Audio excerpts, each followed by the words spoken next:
तो जेएमसी की हम पिछले दिनों से धन्य कौन है वो विषय सीखते आ रहे हैं। आइए सर झुकाएं, उसी विषय में हम आगे परमेश्वर के पवित्र आत्मा के प्रकाशन के द्वारा सीखने जा रहे हैं। प्यारे पिता, धन्यवाद करते हैं, तेरा वचन सीखने जा रहे हैं। पवित्र आत्मा, आप हमारी ज्ञान बुद्धि समझ खोल दो, हमारे आत्मा प्राण शरीरों को तेरे लहू से ढक लो प्रभु। पवित्र आत्मा, आप ही हमें सिखाएं, आप हमारे अध्यापक हैं। प्रभु यीशु मसीह के नाम से मांगते हैं, आमीन। आइए हम मत्ती 4 का 17 वचन पढ़ते हैं। उस समय से यीशु ने प्रचार करना और यह कहना आरंभ किया, मन फिराओ क्योंकि स्वर्ग का राज्य निकट आया है। तो यहाँ पर प्रभु यीशु मसीह भी मन फिराओ के बारे में प्रचार कर रहे हैं और कहते हैं कि स्वर्ग का राज्य मतलब स्वर्ग का बनाने वाला परमेश्वर खुद देहधारी होकर के अपने लोगों के बीच में आ गया है। हालेलुया। अभी हम पढ़ेंगे मरकुस 1 का 15। यहाँ पर प्रभु यीशु मसीह ने मन फिराव का प्रचार किया और कहा कि स्वर्ग का राज्य निकट आया है, यानी कि आपके बीच में है। मरकुस 1 का 15 भी हम पढ़ते हैं। मरकुस 1 का 15,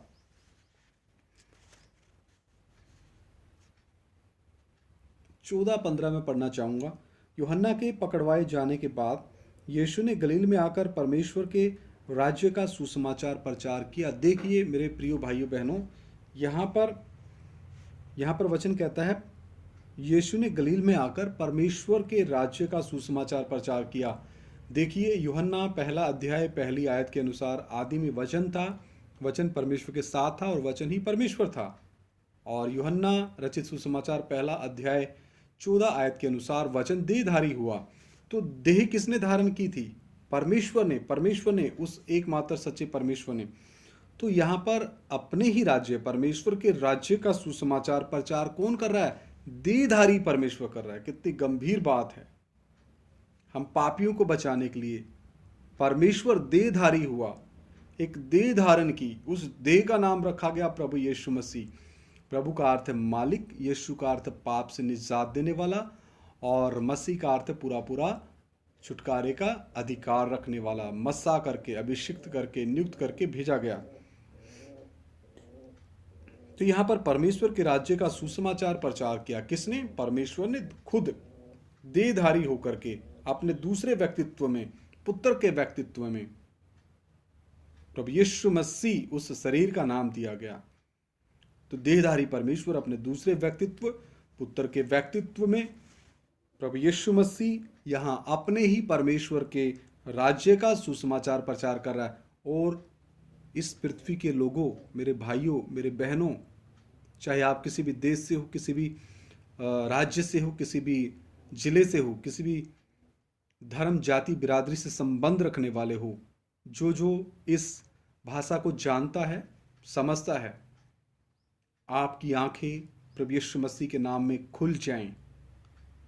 परमेश्वर देहधारी हुआ और वही देहधारी परमेश्वर अपने राज्य के बारे में सुसमाचार प्रचार कर रहा है।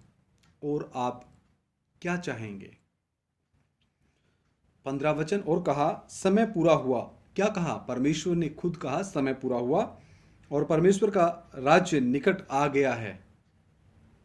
खुद देहधारी परमेश्वर आपके बीच में आया है और मन फिराव का प्रचार कर रहा है। हालेलुया। लिखा है मन फिराओ और सुसमाचार पर विश्वास करो। हालेलुया। आगे हम मन की थोड़ी सी हालत के बारे में देखते हैं। यिर्मयाह 17 अध्याय उसका 9 और 10। मन तो सबसे यिर्मयाह 17 का 9 और 10। मन तो सब वस्तुओं से अधिक धोखा देने वाला होता है, उसमें असाध्य रोग लगा है, उसका भेद कौन समझ सकता है? मैं यहोवा मन की खोजता और हृदय को जांचता हूँ, ताकि प्रत्येक जन को उसकी चाल चलन के अनुसार अर्थात उसके कामों का फल दूं। यहाँ पर आदम के पाप के कारण मन में एक ऐसी लाइलाज बीमारी लगी है, पाप की बीमारी, और ये धोखा देने वाला है। हालेलुया। इसलिए नीति वचन 4 का 23 में क्या लिखा है वो भी पढ़ते हैं। अगर ये धोखा देने वाला है, परमेश्वर का वचन कहता है और बिल्कुल ये सत्य है कि ये धोखा देने वाला, तो परमेश्वर का वचन ये भी कहता है कि फिर हमने आगे क्या करना है। नीति वचन 4 का 23, सबसे अधिक अपने मन की रक्षा कर, क्योंकि जीवन का मूल स्रोत वही है। और ये मन पाया जाता है प्राण के अंदर, सोल के अंदर। सोल के अंदर, प्राण के अंदर क्या है? इच्छा, मन और भावना और खुद ही है, शारीरिकता है। तो सबसे अधिक अपने मन की रक्षा कर, और क्योंकि जीवन का मूल स्रोत वही है। इस मन को परमेश्वर की तरफ फिराना है, पापों से फिरा करके परमेश्वर के वचन में लगाना है, परमेश्वर की आज्ञाओं पर उनको मानने के लिए इसको लगाना है। हालेलुया। आगे हम देखते हैं। अब सवाल एक मेरा ये है कि मन किससे फिराना है? क्या सवाल है? मन किससे फिराना है? आइए हम देखते हैं प्रेरितों के कार्य 2:38। प्रेरितों के कार्य the book of Acts chapter 2 verse 38। रसूलना दे करता हूँ 2 बाब और 38 आयत। रसूलना दे करता हूँ 2 बाब और 38 आयत।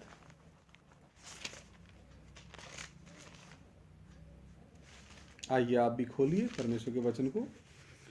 पतरस ने उनसे कहा मन फिराओ। यहाँ पवित्र आत्मा से भरा हुआ प्रेरित पतरस क्या कहता है? मन फिराओ और तुम में से हर एक अपने अपने पापों की क्षमा के लिए यीशु मसीह के नाम से, जिस यीशु मसीह को तुमने क्रूस पे चढ़ाया, बपतिस्मा ले और तुम पवित्र आत्मा का दान पाओगे। हालेलुया। तो पतरस ने कहा मन फिराओ, पापों को मानो और पश्चाताप करो। मन फिराना, अपने पापों को कबूल करना, पश्चाताप करना। हालेलुया। आगे हम देखते हैं एक और सवाल देखने में आता, क्यों व किससे मन फिराना है? सवाल क्या है? क्यों मन फिराना है और किससे मन फिराना है? आइए रोमियो की पत्री 5:12 पढ़ते हैं। रोमियो की पत्री 5 बाब और 12 वचन, the book of Romans chapter 5 verse 12। इसलिए जैसा एक मनुष्य के द्वारा पाप जगत में आया, यानी आदम के द्वारा, और पाप के द्वारा मृत्यु आई, और इस रीति से मृत्यु सब मनुष्यों में फैल गई, क्योंकि सबने पाप किया। सबने पाप किया है, इसलिए मन फिराना है। रोमियो की पत्री 3:23 भी कहता है, इसलिए कि सबने पाप किया है और परमेश्वर की महिमा से रहित हैं, इसलिए भी मन फिराना है। और रोमियो की पत्री 3 अध्याय 10, 11, 12 में पढ़ रहा हूं। जैसा लिखा, कोई धर्मी नहीं इसलिए मन फिराना है, कोई धर्मी नहीं है, कोई समझदार नहीं इसलिए मन फिराना है, कोई परमेश्वर का खोजने वाला नहीं इसलिए मन फिराना है। सब भटक गए हैं, भटके मन के कारण मन फिराना है। सब के सब निकम्मे बन गए हैं, निकम्मे मन के कारण मन फिराना है। कोई भलाई करने वाला नहीं है इसलिए मन फिराना है, एक भी नहीं। उनका आगे ये दूसरे विषय से संबंधित हैं 13 आयत से। अब मरकुस 7 का 21, 22, 23 भी पढ़ते हैं। मरकुस 7 का 21, 22, 23 क्यों मन फिराना है? मरकुस 7 अध्याय उसका 21, 22, 23।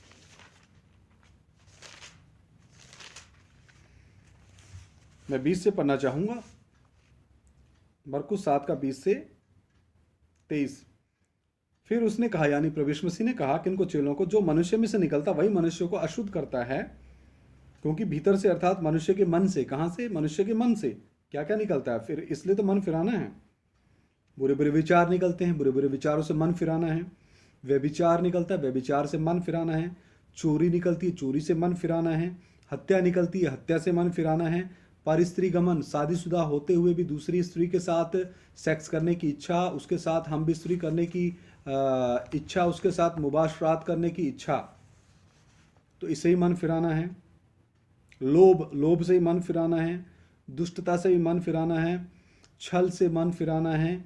लुचपन से मन फिराना है। कुदृष्टि से मन फिराना है।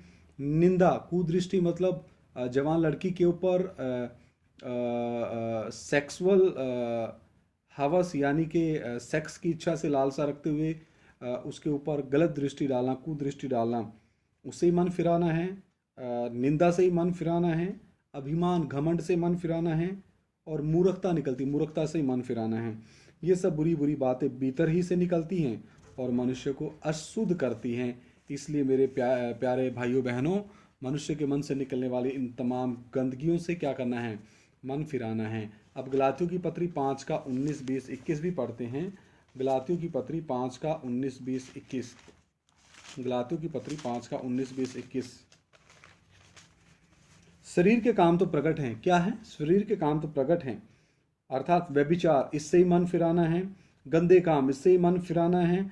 लुचपन, इससे ही मन फिराना है। मूर्ति पूजा, इससे ही मन फिराना है, क्योंकि मूर्तियां मनुष्यों ने खुद बनाई हैं। टोना, इससे ही मन फिराना है। बैर, इससे ही मन फिराना है। झगड़ा, इससे ही मन फिराना है। ईर्ष्या, इससे ही मन फिराना है। क्रोध, इससे ही मन फिराना है। विरोध, इससे भी मन फिराना है। फूट, इससे ही मन फिराना है। विधर्म, इससे ही मन फिराना है। डाह, इससे ही मन फिराना है। मतवालापन, इससे भी मन फिराना है। लीला क्रीड़ा, इससे ही मन फिराना है। यानी जब देखो दिन दोपहर शाम लगे रहो क्या करने में, क्या करने में। अगर पति पत्नी शादीशुदा हैं तो वही संभोग करने में लगे रहो, सेक्सुअल इंटरकोर्स करने में लगे रहो, और वचन प्रार्थना संगति के लिए कोई समय ही नहीं। लिखा लीला क्रीड़ा, शराब पी करके दिन दोपहर शाम कुछ नहीं देखना, बस उनको यही चाहिए क्या, सेक्स में डूबे रहना, दारू में डूबे रहना, लीला क्रीड़ाओं में डूबे रहना। मैं खोलकर परमेश्वर के उपस्थिति में इसलिए बता रहा हूँ कि सबको समझ में आ जाए लीला क्रीड़ा का असली अर्थ क्या है। वैसे अगर एक एक विषय सीखेंगे, बहुत लंबे विषय हैं। आगे लिखा, इनके विषय में मैं तुमसे पहले से कह देता हूँ, जैसा पहले कह भी चुका हूँ, कि ऐसे ऐसे काम करने वाले परमेश्वर के राज्य के वारिस ना होंगे। हालेलुया। अब हम देखते हैं इफिसियों की पत्री 1, 2, 3। इफिसियों की पत्री पहला बाप, इफिसियों की पत्री दूसरा अध्याय, पहला, दूसरा, तीसरा आयत। The book of Ephesians chapter 2 verse 1 to 3। इफिसियों की पत्री पहला दूसरा बाप, उसका 1, 2, 3 आयत। उसने तुम्हें भी जिलाया, किसने? प्रभु यीशु मसीह ने, जो अपने अपराधों और पापों के कारण मरे हुए थे, इसलिए मन फिराना है, जिनमें तुम पहले, यानी हम लोग, मैं भी, इस संसार की रीति पर और आकाश के अधिकार के हाकिम अर्थात उस आत्मा के अनुसार चलते थे, जो अब भी आज्ञा ना मानने वालों में कार्य करता है, इसलिए मन फिराना है। इनमें हम भी सब के सब पहले अपने शरीर की लालसाओं में दिन बिताते थे, इसलिए शरीर की लालसाओं से मन फिराना है, और शरीर और मन की इच्छाएं पूरी करते थे, इसलिए मन फिराना है। और अन्य लोगों के समान स्वभाव ही से क्रोध की संतान थे, इसलिए मन फिराना है। मेरे प्रिय भाइयों बहनों, इतनी चीज़ों को हमने जाना, किन किन चीज़ों से मन फिराना। हमारा सवाल था क्यों, वह किस से मन फिराना है। हालेलुया। आइए सर झुकाएं, प्रार्थना करें, इन वचनों को सुने, मनन करें, और परमेश्वर के चरणों में हम अपने आप को सुपुर्द करें, सौंपें, और परमेश्वर के वचन प्रार्थना संगति में और परमेश्वर की मर्जी को अपने जीवन में पूरा करने के लिए आगे बढ़ें, और पवित्र आत्मा को अपना जीवन का कंट्रोल या नियंत्रण करने दें। आइए सर झुकाएं, प्रार्थना करें। महान जीवते परमेश्वर, अनुग्रहकारी प्रभु, मैं आपका धन्यवाद देता हूँ, थोड़ी देर तेरा जीवता वचन सीखने के लिए कृपा दिया प्रभु। जो भाई बहन, बच्चे, बुजुर्ग, नौजवान जो इस भाषा को समझते, जो भी इन वचनों को सुने, उनकी बुद्धि प्रभु यीशु मसीह के नाम में खुल जाए, और वो जान ले कि हमने किससे और क्यों मन फिराना है। प्रभु मुझे भी नम्र कर, दीन कर प्रभु, मैं भी और जो बची हुई बातों से मन फिरा के प्रभु आपके पीछे संपूर्ण रीति से चल सकूं पिता परमेश्वर। और जो भी भाई बहन, बच्चे, बुजुर्ग ये सुने, पवित्र आत्मा आप उनके हृदयों को कायल करें, वो अपना आत्मिक रिश्ता प्रभु यीशु मसीह के साथ मजबूत करें, और प्रभु यीशु मसीह को अपना प्रभु और मुक्तिदाता करके ग्रहण करने पाए। हमारी प्रार्थना को सुन लो, प्रभु यीशु मसीह के नाम से मांगते, सुनो और ग्रहण करो, आमीन। सभी को जय मसीह की। मारानाथा। परमेश्वर आप सभी के साथ हो।